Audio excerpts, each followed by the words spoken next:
Welcome to my channel alpha study well. Student, ਜੇਕਰ ਤੁਸੀਂ ਮੇਰੇ ਚੈਨਲ ਤੇ ਫਸਟ ਟਾਈਮ ਆਏ ਹੋ ਤਾਂ ਚੈਨਲ ਨੂੰ ਸਬਸਕ੍ਰਾਈਬ ਜ਼ਰੂਰ ਕਰ ਦੇਣਾ, ਬੈਲ ਆਈਕਨ ਨੂੰ ਜ਼ਰੂਰ ਪ੍ਰੈਸ ਕਰ ਦੇਣਾ ਤਾਂ ਜੋ ਮੇਰੀ ਨੈਕਸਟ ਵੀਡੀਓ ਦੀ ਨੋਟੀਫਿਕੇਸ਼ਨ ਤੁਹਾਨੂੰ ਮਿਲ ਸਕੇ। ਤੇ ਇਸ ਚੈਨਲ ਤੇ ਮੈਂ ਮੈਥ ਦੇ ਟੌਪਿਕਸ ਨੂੰ ਕਿਸ ਤਰ੍ਹਾਂ ਆਪਾਂ ਈਜ਼ੀ ਵੇ ਨਾਲ ਸਮਝ ਸਕਦੇ ਹਾਂ ਤੇ ਮੈਥ ਦੇ ਸਮਝ ਨੂੰ ਆਪਾਂ ਕਿਸ ਤਰ੍ਹਾਂ ਈਜ਼ੀ ਵੇ ਨਾਲ ਸੋਲਵ ਕਰ ਸਕਦੇ ਹਾਂ, ਇਸ ਦੇ ਰਿਲੇਟਡ ਵੀਡੀਓ ਹਮੇਸ਼ਾ ਮੈਂ ਤੁਹਾਡੇ ਲਈ ਲੈ ਕੇ ਆਉਂਦਾ ਰਹਿੰਦਾ ਹਾਂ। ਸਟੂਡੈਂਟ, ਬੈਲ ਆਈਕਨ ਨੂੰ ਜ਼ਰੂਰ ਪ੍ਰੈਸ ਕਰ ਦੇਣਾ ਤਾਂ ਜੋ ਮੇਰੀ ਨੈਕਸਟ ਵੀਡੀਓ ਦੀ ਨੋਟੀਫਿਕੇਸ਼ਨ ਤੁਹਾਨੂੰ ਮਿਲ ਸਕੇ। ਤੇ ਆਓ ਹੁਣ ਆਪਾਂ ਅੱਜ ਦਾ ਟੌਪਿਕ ਸਟਾਰਟ ਸਟੂਡੈਂਟਸ। ਆਪਣਾ ਜੋ ਅੱਜ ਦਾ ਟੌਪਿਕ ਹੈ ਉਹ ਹੈ ਕਲਾਸ 7 ਦਾ ਚੈਪਟਰ ਨੰਬਰ 3 ਤੇ ਚੈਪਟਰ ਦਾ ਨਾਮ ਹੈ ਡਾਟਾ ਹੈਂਡਲਿੰਗ ਤੇ ਪੰਜਾਬੀ ਵਿੱਚ ਇਸ ਨੂੰ ਆਪਾਂ ਕਹਿੰਦੇ ਹਾਂ ਅੰਕੜਿਆਂ ਦਾ ਪ੍ਰਬੰਧਨ। ਤੇ ਅੱਜ ਆਪਾਂ ਕਰਨ ਜਾ ਰਹੇ ਹਾਂ ਇਸ ਦਾ ਇੰਟਰੋਡਕਸ਼ਨ ਪਾਰਟ ਫਸਟ। ਤੇ ਸਭ ਤੋਂ ਪਹਿਲਾਂ ਇਸ ਚੈਪਟਰ ਦੇ ਵਿੱਚ ਆਪਾਂ ਨੂੰ ਇਸ ਦਾ ਜੋ ਨਾਮ ਹੈ ਉਹ ਕਲੀਅਰ ਹੋਣਾ ਚਾਹੀਦਾ ਹੈ। ਇਸ ਦਾ ਜੋ ਨਾਮ ਹੈ ਡਾਟਾ ਹੈਂਡਲਿੰਗ, ਐਕਚੁਅਲੀ ਇਹ ਦੋ ਵਰਡਸ ਤੋਂ ਮਿਲ ਕੇ ਬਣਿਆ ਹੈ। ਡਾਟਾ ਦਾ ਅਲੱਗ ਮੀਨਿੰਗ ਹੈ, ਹੈਂਡਲਿੰਗ ਦਾ ਮਤਲਬ ਅਲੱਗ ਹੁੰਦਾ ਹੈ। ਮੀਨਿੰਗ ਹੁੰਦਾ ਹੈ ਅੰਕੜੇ ਤੇ ਹੈਂਡਲਿੰਗ ਦਾ ਮਤਲਬ ਹੁੰਦਾ ਹੈ ਉਹਨਾਂ ਦਾ ਪ੍ਰਬੰਧਨ, ਉਹਨਾਂ ਨੂੰ ਆਪਾਂ ਕਿਸ ਤਰ੍ਹਾਂ ਅਰੇਂਜ ਕਰਨਾ ਹੈ। ਇਸ ਨੂੰ ਆਪਾਂ ਇੱਕ ਐਗਜ਼ਾਮਪਲ ਦੇ ਨਾਲ ਸਮਝਾਂਗੇ ਕਿ ਡਾਟਾ ਦਾ ਕੀ ਮਤਲਬ ਹੁੰਦਾ ਹੈ ਤੇ ਉਸ ਨੂੰ ਹੈਂਡਲਿੰਗ ਆਪਾਂ ਕਿਸ ਤਰ੍ਹਾਂ ਕਰਨੀ ਹੈ। ਤੇ ਉਸ ਤੋਂ ਬਾਅਦ ਇਸ ਚੈਪਟਰ ਦੇ ਵਿੱਚ ਜੋ ਇੰਪੋਰਟੈਂਟ ਟੌਪਿਕ ਯੂਜ਼ ਹੋਣੇ ਹਨ, ਜਿਸ ਤਰ੍ਹਾਂ ਆਪਣੇ ਕੋਲ ਰੇਂਜ ਕੀ ਹੁੰਦੀ ਹੈ, ਮੀਨ, ਮੀਡੀਅਨ, ਮੋਡ ਕੀ ਹੈ, ਆਪਣੇ ਕੋਲ ਇਹਨਾਂ ਦੇ ਬਾਰੇ ਆਪਾਂ ਡਿਸਕਸ ਕਰਾਂਗੇ। ਰੇਂਜ ਨੂੰ ਆਪਾਂ ਪੰਜਾਬੀ ਵਿੱਚ ਕਹਿ ਦਿੰਦੇ ਹਨ ਵਿਚਲਨ ਸੀਮਾ, ਮੱਧਮਾਨ, ਮੱਧਿਕਾ, ਬਾਹੁਲਕ, ਮੀਨ, ਮੀਡੀਅਨ, ਮੋਡ। ਮੱਧਮਾਨ ਨੂੰ ਆਪਾਂ ਕਹਿ ਦਿੰਦੇ ਹਨ ਮੀਨ, ਮੱਧਿਕਾ ਦਾ ਮਤਲਬ ਹੁੰਦਾ ਹੈ ਮੀਡੀਅਨ ਤੇ ਬਾਹੁਲਕ ਦਾ ਮਤਲਬ ਹੁੰਦਾ ਹੈ ਮੋਡ। ਤੇ ਇਹਨਾਂ ਬਾਰੇ ਆਪਾਂ ਡਿਸਕਸ ਕਰਾਂਗੇ ਅੱਜ। ਤੇ ਇਹਨਾਂ ਨੂੰ ਇੱਕ ਐਗਜ਼ਾਮਪਲਸ ਦੇ ਨਾਲ ਹਰ ਕੁਐਸਚਨ ਨੂੰ, ਇਹਨਾਂ ਦੇ ਜਿੰਨੇ ਵੀ ਟੌਪਿਕਸ ਹਨ ਹਰੇਕ ਟੌਪਿਕ ਨੂੰ ਆਪਾਂ ਇੱਕ ਐਗਜ਼ਾਮਪਲ ਦੇ ਨਾਲ ਸਮਝਾਂਗੇ। ਤੇ ਆਓ ਅੱਜ ਦਾ ਟੌਪਿਕ ਸਟਾਰਟ ਕਰਦੇ ਹਾਂ। ਇਸ ਚੈਪਟਰ ਦਾ ਨਾਮ ਹੈ ਡਾਟਾ ਹੈਂਡਲਿੰਗ ਤੇ ਡਾਟਾ ਦਾ ਮਤਲਬ ਕੀ ਹੁੰਦਾ ਹੈ ਅੰਕੜੇ ਤੇ ਪੰਜਾਬੀ ਵਿੱਚ ਹੈਂਡਲਿੰਗ ਨੂੰ ਆਪਾਂ ਕਹਿ ਦਿੰਦੇ ਹਨ ਪ੍ਰਬੰਧਨ। ਪ੍ਰਬੰਧਨ ਦਾ ਮਤਲਬ ਹੁੰਦਾ ਹੈ ਉਸ ਦਾ ਕੁਝ ਸਿਸਟਮੈਟਿਕਲ ਅਰੇਂਜਮੈਂਟ ਕਰਨਾ।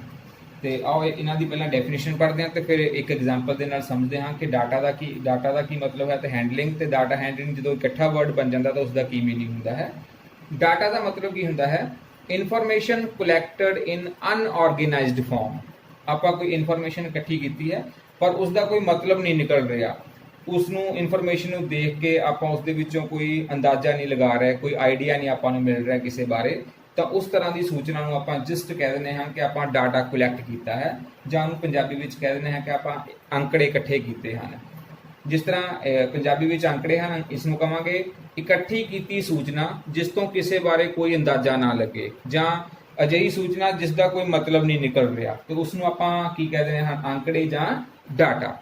ਤੇ ਜਿਸ ਤਰ੍ਹਾਂ ਮੰਨ ਲਓ ਕਿ ਆਪਾਂ ਕਲਾਸ ਦੇ ਵਿੱਚ ਬੱਚਿਆਂ ਦਾ ਟੈਸਟ ਲਿਆ ਹੈ, ਕਲਾਸ ਵਿੱਚ 10 ਬੱਚੇ ਹਨ ਤੇ ਮੈਂ ਬੱਚਿਆਂ ਦੇ ਜੋ ਨੰਬਰ ਹਨ ਉਹ ਆਪਾਂ ਪੁੱਛ ਰਹੇ ਹਾਂ ਬੱਚਿਆਂ ਕੋ ਕਿ 10 ਦੇ 10 ਬੱਚਿਆਂ ਕੋ ਆਪਾਂ ਉਸਦੇ ਨੰਬਰ ਪੁੱਛ ਲੈ ਤੇ ਆਪਾਂ ਕਾਪੀ ਵਿੱਚ ਲਿਖ ਲੈ।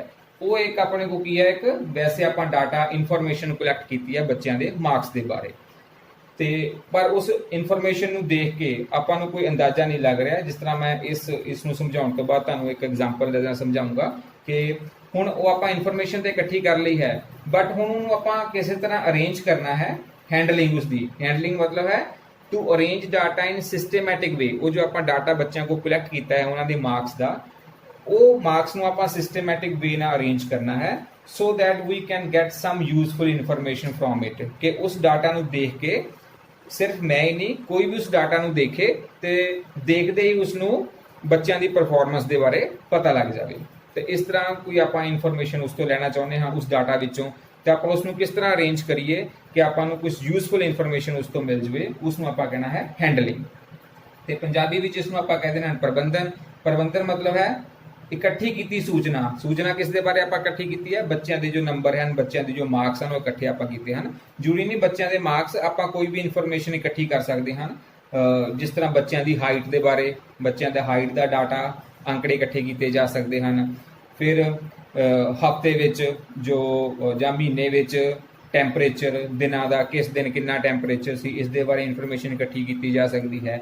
ਜਾਂ ਹੋਰ ਇਨਫੋਰਮੇਸ਼ਨ ਹੈ ਬੱਚਿਆਂ ਦੇ ਫੈਮਿਲੀ ਮੈਂਬਰ, ਪਰਿਵਾਰਕ ਮੈਂਬਰਾਂ ਦੀ ਗਿਣਤੀ, ਇਸ ਤਰ੍ਹਾਂ ਦੀ ਇਨਫੋਰਮੇਸ਼ਨ ਇਕੱਲੇ ਬੱਚੇ ਤੋਂ ਪੁੱਛਿਆ ਜਾ ਸਕਦਾ ਹੈ ਕਿ ਤੁਹਾਡੇ ਫੈਮਿਲੀ ਵਿੱਚ ਕਿੰਨੇ ਮੈਂਬਰਸ ਹਨ। ਇਸ ਤਰ੍ਹਾਂ ਕਈ ਇਨਫੋਰਮੇਸ਼ਨ ਆਪਾਂ ਬੱਚਿਆਂ ਕੋ ਇਕੱਠੇ ਕਰ ਸਕਦੇ ਹਾਂ ਜਾਂ ਕਈ ਤਰ੍ਹਾਂ ਦੀ ਇਨਫੋਰਮੇਸ਼ਨ ਕਲੈਕਟ ਕਰ ਸਕਦੇ ਹਾਂ। ਬਟ ਜੋ ਆਪਾਂ ਇਨਫੋਰਮੇਸ਼ਨ ਸੂਚਨਾ ਇਕੱਠੀ ਕੀਤੀ ਹੈ ਉਸ ਨੂੰ ਆਪਾਂ ਕਿਸੇ ਸੁਚੱਜੇ ਢੰਗ ਨਾਲ ਲਿਖਣਾ, ਉਸ ਨੂੰ ਸਿਸਟਮੈਟਿਕ ਵੇ ਦੇ ਨਾਲ ਲਿਖਣਾ ਹੈ ਤਾਂ ਜੋ ਉਸ ਨੂੰ ਦੇਖ ਕੇ ਅੰਕੜਿਆਂ ਬਾਰੇ ਸਹੀ ਅੰਦਾਜ਼ਾ ਲਗਾਇਆ ਜਾ ਸਕੇ, ਜਾਂ ਉਸ ਦੇ ਵਿੱਚੋਂ ਆਪਾਂ ਨੂੰ ਕੋਈ ਯੂਜ਼ਫੁਲ ਇਨਫੋਰਮੇਸ਼ਨ ਜੇ ਆਪਾਂ ਉਸ ਵਿੱਚ ਲੈਣੀ ਹੈ ਤੇ ਜਸਟ ਆਪਾਂ ਨੂੰ ਅੰਕੜਿਆਂ ਨੂੰ ਦੇਖਦੇ ਹੀ ਪਤਾ ਲੱਗ ਜਵੇ ਤੇ ਜੋ ਆਪਾਂ ਨੂੰ ਇਨਫੋਰਮੇਸ਼ਨ ਚਾਹੀਦੀ ਆ ਉਹ ਇਹ ਵਾਲੀ ਹੈ। ਤੇ ਉਸ ਦਾ ਮਤਲਬ ਹੁੰਦਾ ਹੈ ਕਿ ਉਸ ਡਾਟਾ ਨੂੰ ਆਪਾਂ ਅਰੇਂਜ ਕਰ ਦਿੱਤਾ, ਉਸ ਡਾਟਾ ਨੂੰ ਆਪਾਂ ਹੈਂਡਲਿੰਗ ਕਰ ਲਈ। ਡਾਟਾ ਮੀਨ ਕਿ ਆਪਾਂ ਕੁਝ ਇਨਫੋਰਮੇਸ਼ਨ ਕਲੈਕਟ ਕੀਤੀ ਹੈ, ਪਰ ਉਸ ਇਨਫੋਰਮੇਸ਼ਨ ਨੂੰ ਦੇਖ ਕੇ ਆਪਾਂ ਨੂੰ ਕੋਈ ਅੰਦਾਜ਼ਾ ਨਹੀਂ ਲੱਗ ਰਿਹਾ। ਜੋ ਆਪਾਂ ਨੂੰ ਮੈਨੂੰ ਕੋਈ ਇਨਫੋਰਮੇਸ਼ਨ ਚਾਹੀਦੀ ਹੈ ਤਾਂ ਉਹ ਇਨਫੋਰਮੇਸ਼ਨ ਮੈਨੂੰ ਡਾਇਰੈਕਟਲੀ ਅਗਰ ਮੈਂ ਉਸ ਡਾਟਾ ਨੂੰ ਦੇਖਾਂ ਤੇ ਮੈਨੂੰ ਨਹੀਂ ਮਿਲ ਰਹੀ, ਬਟ ਉਸ ਨੂੰ ਮੈਂ ਕਿਸੇ ਤਰ੍ਹਾਂ ਅਰੇਂਜ ਕਰ ਦੇਵਾਂ ਤੇ ਉਹ ਅਰੇਂਜ ਕਰਨ ਤੋਂ ਬਾਅਦ ਉਹ ਮੈਨੂੰ ਜੋ ਇਨਫੋਰਮੇਸ਼ਨ ਚਾਹੀਦੀ ਆ ਉਹ ਡਾਇਰੈਕਟਲੀ ਮੈਨੂੰ ਉਸ ਡਾਟਾ ਤੋਂ ਮਿਲ ਜਵੇ ਤੇ ਉਸ ਨੂੰ ਕਹਿ ਦਿੰਦੇ ਹਨ ਡਾਟਾ ਹੈਂਡਲਿੰਗ ਜਾਂ ਅੰਕੜਿਆਂ ਦਾ ਪ੍ਰਬੰਧਨ। ਤੇ ਆਓ ਹੁਣ ਇੱਕ ਐਗਜ਼ਾਮਪਲ ਦੇ ਨਾਲ ਇਸ ਨੂੰ ਸਮਝਦੇ ਹਾਂ। ਆਓ ਹੁਣ ਡਾਟਾ ਹੈਂਡਲਿੰਗ ਨੂੰ, ਅੰਕੜਿਆਂ ਦੇ ਪ੍ਰਬੰਧਨ ਨੂੰ ਆਪਾਂ ਇੱਕ ਐਗਜ਼ਾਮਪਲ ਦੇ ਨਾਲ ਸਮਝਦੇ ਹਾਂ। ਮੰਨ ਲਓ ਕਿ ਕਲਾਸ ਵਿੱਚ 10 ਬੱਚੇ ਹਨ ਤੇ ਉਹਨਾਂ ਦਾ ਇੱਕ ਟੈਸਟ ਲਿਆ ਗਿਆ ਤੇ ਟੈਸਟ ਵਿੱਚ ਇਹ ਬੱਚਿਆਂ ਦੇ ਕੁਝ ਮਾਰਕਸ ਹਨ। ਪਹਿਲੇ ਬੱਚੇ ਨੂੰ ਪੁੱਛਿਆ ਗਿਆ ਕਿੰਨੇ ਮਾਰਕਸ ਆ, ਉਸਨੇ ਕਿਹਾ ਮੇਰੇ 10 ਨੰਬਰ ਹਨ। ਦੂਸਰੇ ਨੇ ਕਿਹਾ ਮੇਰੇ 7 ਮਾਰਕਸ ਆਏ ਹਨ। ਤੀਸਰੇ ਨੇ ਕਿਹਾ ਮੇਰੇ 18 ਮਾਰਕਸ ਆਏ ਹਨ। ਇਹ 20 ਨੰਬਰ ਦਾ ਟੈਸਟ ਹੈ ਤੇ ਉਸ ਦੇ ਵਿੱਚੋਂ ਇਹ ਬੱਚਿਆਂ ਦੇ ਮਾਰਕਸ ਆਏ ਹਨ। ਤੇ ਆਪਾਂ ਨੂੰ ਮਾਰਕਸ ਲਿਖ ਦਿੱਤੇ ਹਨ ਤੇ ਨੀਚੇ ਕੁਝ ਕੁਐਸਚਨ ਪੁੱਛੇ ਗਏ ਹਨ ਕਿ ਸਭ ਤੋਂ ਜ਼ਿਆਦਾ ਨੰਬਰ ਹਾਈਐਸਟ ਮਾਰਕਸ ਕਿਹੜੇ ਹਨ, ਲੋਐਸਟ ਮਾਰਕਸ ਕਿਹੜੇ ਹਨ, number of students got 7 marks, ਕਿੰਨੇ ਬੱਚੇ ਹਨ ਜਿਨ੍ਹਾਂ ਦੇ 7 ਨੰਬਰ ਆਏ ਹਨ, and how many students got less than 15 mark, ਕਿੰਨੇ ਬੱਚੇ ਹਨ ਜਿਨ੍ਹਾਂ ਦੇ ਨੰਬਰ 15 ਤੋਂ ਘੱਟ ਹੈ। ਤੇ ਕੀ ਤੁਸੀਂ ਫਸਟ ਟਾਈਮ ਜਿੱਦਾਂ ਸਾਹਮਣੇ ਤੁਸੀਂ ਨੰਬਰ ਦੇਖੇ ਹਨ ਤੇ ਕੀ ਇਹ ਜੋ 4 ਕੁਐਸਚਨ ਇਸ ਵਿੱਚ ਪੁੱਛੇ ਗਏ ਹਨ ਤੁਸੀਂ ਡਾਇਰੈਕਟਲੀ ਇਹਨਾਂ ਦਾ ਆਨਸਰ ਦੇ ਸਕਦੇ ਹੋ? ਮਤਲਬ ਡਾਇਰੈਕਟਲੀ ਆਪਾਂ ਇਹਨਾਂ ਦਾ ਆਨਸਰ ਇਸ ਅੰਕੜਿਆਂ ਨੂੰ ਦੇਖ ਕੇ ਦੇ ਸਕਦੇ ਹਾਂ।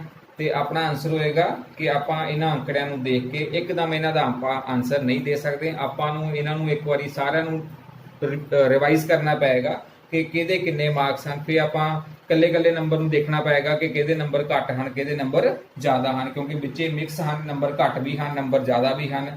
ਤੇ ਇਹਨਾਂ ਕੁਐਸਚਨਸ ਨੂੰ ਇੱਕਦਮ ਆਪਾਂ ਇਹ ਅੰਕੜੇ ਦੇਖ ਕੇ ਇਹ ਜੋ ਡਾਟਾ ਹੈ, ਇਨਫੋਰਮੇਸ਼ਨ ਕਿਹੜੀ ਕਲੈਕਟ ਕੀਤੀ ਆਪਾਂ ਮਾਰਕਸ ਦੇ ਬਾਰੇ, ਤੇ ਇਹਨਾਂ ਨੂੰ ਦੇਖ ਕੇ ਆਪਾਂ ਇਹਨਾਂ ਆਨਸਰਸ ਨੂੰ ਇੱਕਦਮ ਨਹੀਂ ਦੇ ਸਕਦੇ। ਤੇ ਆਪਾਂ ਹੁਣ ਇਸ ਤਰ੍ਹਾਂ ਕਰੀਏ ਕਿ ਇਸ ਦੇ ਡਾਟੇ ਦੇ ਨਾਲ ਆਪਾਂ ਕਰੀਏ ਕਿ ਇਹ ਜੋ ਆਨਸਰਸ ਹਨ ਇਹ ਇੱਕਦਮ ਆਪਾਂ ਇਹਨਾਂ ਨੂੰ ਡਾਟੇ ਨੂੰ ਦੇਖ ਕੇ ਤੇ ਇਹਨਾਂ ਦੇ ਬਾਰੇ ਆਨਸਰ ਆਪਾਂ ਦੇ ਸਕੀਏ। ਇਸੇ ਨੂੰ ਆਪਾਂ ਕਹਿ ਦਿੰਦੇ ਹਾਂ ਡਾਟਾ ਹੈਂਡਲਿੰਗ।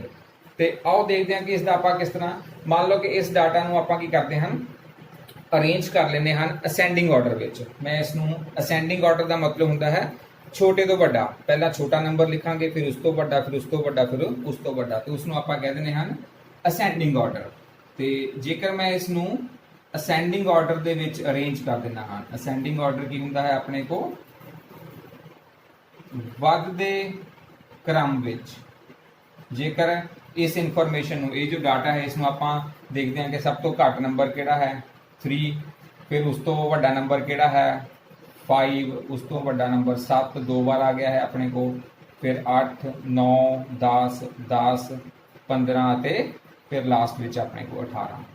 ਤੇ ਜੇਕਰ ਹੁਣ ਮੈਂ ਇਸ ਡਾਟੇ ਨੂੰ ਕੀ ਕੀਤਾ ਹੈ, ਇਹ ਜੋ ਇਨਫੋਰਮੇਸ਼ਨ ਪਹਿਲਾਂ ਦਿੱਤੀ ਸੀ ਇਹ ਆਪਣੇ ਕੋਲ ਕੀ ਸੀ ਅਨਆਰਗੇਨਾਈਜ਼ਡ ਫਾਰਮ। ਹੁਣ ਮੈਂ ਇਸ ਨੂੰ ਕੀ ਕੀਤਾ, ਇਸ ਇਨਫੋਰਮੇਸ਼ਨ ਨੂੰ ਮੈਂ ਵੱਧਦੇ ਕ੍ਰਮ ਵਿੱਚ ਲਿਖਤਾ ਅਸੈਂਡਿੰਗ ਆਰਡਰ ਵਿੱਚ ਲਿਖ ਦਿੱਤਾ ਹੈ। ਪਹਿਲਾਂ ਛੋਟਾ ਨੰਬਰ, ਫਿਰ ਉਸ ਤੋਂ ਵੱਡਾ ਨੰਬਰ, ਫਿਰ ਉਸ ਤੋਂ ਵੱਡਾ ਨੰਬਰ। ਤੇ ਹੁਣ ਦੇਖੋ ਇਸ ਇਨਫੋਰਮੇਸ਼ਨ ਨੂੰ ਦੇਖ ਕੇ ਤੁਸੀਂ ਡਾਇਰੈਕਟਲੀ ਆਨਸਰ ਦੇ ਸਕਦੇ ਹੋ। ਹਾਈਐਸਟ ਮਾਰਕਸ 18, ਸਭ ਤੋਂ ਜੋ ਵੱਡੇ ਆਪਣੇ ਕੋਲ ਨੰਬਰ ਹਨ ਉਹ ਕਿੰਨਾ ਆ ਗਿਆ ਹੈ 18। ਫਿਰ ਦੂਸਰੇ ਨੰਬਰ ਤੇ ਲੋਐਸਟ ਮਾਰਕਸ, ਸਭ ਤੋਂ ਘੱਟ ਨੰਬਰ ਕਿੰਨੇ ਹਨ, ਉਹ ਆਪਣੇ ਕੋਲ 3 ਆ ਗਿਆ। ਡਾਇਰੈਕਟਲੀ ਆਪਾਂ ਜੋ ਇਨਫੋਰਮੇਸ਼ਨ ਹੈ, ਡਾਟਾ ਹੈ, ਉਸ ਨੂੰ ਸਿੱਧਾ ਆਪਾਂ ਦੇਖਿਆ ਤੇ ਆਪਾਂ ਆਪਣੇ ਆਨਸਰ ਲਿਖ ਦਿੱਤੇ। ਇਹੀ ਇਸ ਚੈਪਟਰ ਦਾ ਨਾਮ ਹੈ ਡਾਟਾ ਹੈਂਡਲਿੰਗ, ਕਿ ਜੋ ਆਪਾਂ ਨੂੰ ਡਾਟਾ ਹੈ ਦਿੱਤਾ ਹੋਇਆ ਹੈ ਉਸ ਨੂੰ ਆਪਾਂ ਕਿਸ ਤਰ੍ਹਾਂ ਅਰੇਂਜ ਕਰੀਏ ਕਿ ਜੋ ਆਪਣੇ ਕੋਲ ਆਨਸਰ ਪੁੱਛੇ ਗਏ ਹਨ ਆਪਾਂ ਡਾਇਰੈਕਟਲੀ ਉਹਨਾਂ ਦਾ ਆਨਸਰ ਦੇ ਸਕੀਏ, ਉਸ ਤੋਂ ਆਪਾਂ ਨੂੰ ਕੋਈ ਯੂਜ਼ਫੁਲ ਇਨਫੋਰਮੇਸ਼ਨ ਮਿਲ ਜਾਵੇ। Number of student got 7 marks, ਕਿੰਨੇ ਬੱਚਿਆਂ ਦੇ 7 ਮਾਰਕਸ ਆਏ ਹਨ, ਤੀਸਰੇ ਦਾ ਆਪਣੇ ਕੋਲ ਆਨਸਰ ਆ ਜਾਏਗਾ 2 ਸਟੂਡੈਂਟਸ, 2 ਬੱਚੇ ਹਨ। How many students got less than 15 marks, ਇਹ ਆਪਾਂ ਨੂੰ ਡਾਇਰੈਕਟਲੀ ਦੇਖ ਕੇ ਨਹੀਂ ਪਤਾ ਲੱਗਦਾ 15 ਤੋਂ ਕਿੰਨੇ ਬੱਚਿਆਂ ਦੇ ਨੰਬਰ ਘੱਟ ਹਨ। ਤੇ ਇਹ ਜੋ ਸਟੂਡੈਂਟਸ ਹਨ ਇਹ ਸਾਰੇ ਹੀ ਹਨ ਜਿਨ੍ਹਾਂ ਦੇ 15 ਤੋਂ ਨੰਬਰ ਲੈਸ ਹਨ। 1 2 3 4 5 6 7 8 ਤੇ 4th ਵਾਲੇ ਦਾ ਆਪਣੇ ਕੋਲ ਆਨਸਰ ਆ ਜਾਏਗਾ 8 ਸਟੂਡੈਂਟਸ। ਤੇ ਹੋਪ ਸਟੂਡੈਂਟ ਤੁਹਾਨੂੰ ਪਤਾ ਲੱਗ ਗਿਆ ਹੋਵੇਗਾ ਕਿ ਡਾਟਾ ਹੈਂਡਲਿੰਗ ਦਾ ਕੀ ਮਤਲਬ ਹੁੰਦਾ ਹੈ, ਕਿ ਜੋ ਆਪਾਂ ਨੂੰ ਡਾਟਾ ਦਿੱਤਾ ਹੈ ਉਸ ਨੂੰ ਆਪਾਂ ਕਿਸੇ ਤਰ੍ਹਾਂ ਅਰੇਂਜ ਕਰਨਾ ਹੈ ਤਾਂ ਕਿ ਉਸ ਨੂੰ ਦੇਖ ਕੇ ਆਪਾਂ ਨੂੰ ਬਹੁਤ ਸਾਰੀ ਯੂਜ਼ਫੁਲ ਇਨਫੋਰਮੇਸ਼ਨ ਮਿਲ ਸਕੇ। ਇਸ ਤੋਂ ਆਪਾਂ ਹੁਣ ਕਈ ਇਨਫੋਰਮੇਸ਼ਨ ਲੈ ਸਕਦੇ ਹਨ। ਕਿੰਨੇ ਬੱਚਿਆਂ ਦੇ 10 ਮਾਰਕਸ ਆਏ ਹਨ ਤੇ ਆਪਾਂ ਆਨਸਰ ਆਏਗਾ 2, ਕਿੰਨੇ ਬੱਚਿਆਂ ਦੇ 8 ਮਾਰਕਸ ਆਏ ਹਨ 1, ਤੇ ਇਸ ਨੂੰ ਆਪਾਂ ਕਹਿੰਦੇ ਹਨ ਡਾਟਾ ਹੈਂਡਲਿੰਗ, ਦੈਟ ਇਜ਼ ਅੰਕੜਿਆਂ ਦਾ ਪ੍ਰਬੰਧਨ। ਤੇ ਆਓ ਹੁਣ ਆਪਾਂ ਅਗਲਾ ਟੌਪਿਕ ਸਟਾਰਟ ਕਰਦੇ ਹਾਂ। ਅਗਲਾ ਆਪਣੇ ਕੋਲ ਹੈ ਕਿ ਰੇਂਜ ਕੀ ਹੈ, ਮੱਧਮਾਨ, ਮੱਧਿਕਾ, ਬਹੁਲਕ ਦੇ ਬਾਰੇ ਆਪਾਂ ਪੜ੍ਹਦੇ ਹਾਂ। ਕੁਝ ਪੜ੍ਹਦੇ ਹਾਂ ਇਸ ਦੇ ਟਰਮਨੋਲੋਜੀ ਬਾਰੇ। ਪਹਿਲਾਂ ਦੇਖਦੇ ਹਾਂ ਕਿ ਕੁਝ ਆਪਣੇ ਕੋਲ ਵਰਡਸ ਹੁੰਦੇ ਹਨ ਜਿਹੜਾ ਕਿ ਆਪਾਂ ਨੂੰ ਬਾਰ-ਬਾਰ ਇਸ ਚੈਪਟਰ ਦੇ ਵਿੱਚ ਆਉਂਦੇ ਹਨ ਤੇ ਉਹਨਾਂ ਬਾਰੇ ਆਪਾਂ ਨੂੰ ਪਤਾ ਹੋਣਾ ਚਾਹੀਦਾ ਹੈ। ਸਭ ਤੋਂ ਪਹਿਲਾਂ ਜੋ ਆਪਣੇ ਕੋਲ ਇਹ ਪੂਰੀ ਇਨਫੋਰਮੇਸ਼ਨ ਹੈ, ਇਸ ਨੂੰ ਆਪਾਂ ਕੀ ਕਹਿ ਦਿੰਦੇ ਹਾਂ, ਦਿੱਤੀ ਹੋਈ ਹੈ, ਇਸ ਨੂੰ ਆਪਾਂ ਕੀ ਕਹਿ ਦਿੰਦੇ ਹਨ, ਦਿਸ ਇਜ਼ ਕਾਲਡ ਡਾਟਾ, ਤੇ ਜਾਂ ਇਸ ਨੂੰ ਪੰਜਾਬੀ ਵਿੱਚ ਆਪਾਂ ਕਹਿ ਦਿੰਦੇ ਹਨ ਅੰਕੜੇ। ਤੇ ਇਹ ਜੋ ਕੱਲੀ ਵੈਲਿਊ ਹੈ, ਇਹ ਕੱਲੀ ਵੈਲਿਊ ਨੂੰ ਆਪਾਂ ਕੀ ਕਹਿ ਦਿੰਦੇ ਹਨ, ਆਬਜ਼ਰਵੇਸ਼ਨਸ।